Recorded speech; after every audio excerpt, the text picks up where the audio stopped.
Hello everyone, we are with your AMD stock. As you can see, we are in front of you with a falling AMD stock.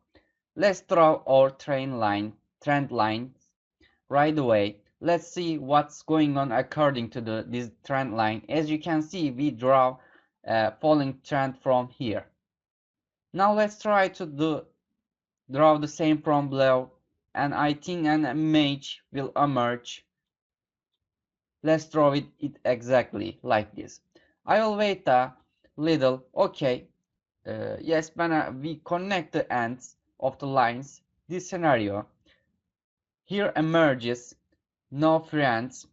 There's a narrowing triangle formation here, and we see the same things in the many Nasdaq stocks.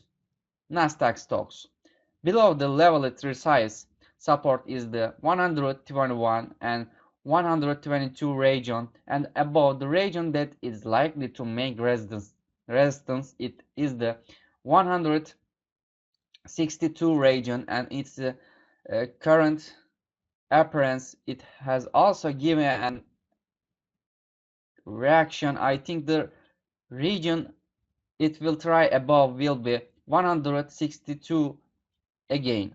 If it takes a turn from here and goes down, these levels are approximately 127 levels. It will be important for us. But the general appearance is that we see a price movement coming down with every upward price movement.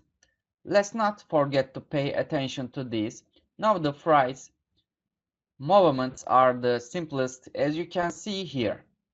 It can get support from the 150 region. The current price is 150. We have determined the areas to be tried above 82 as 162. I think there may be some sales when it comes to these areas. My comments were like this: take care of yourself.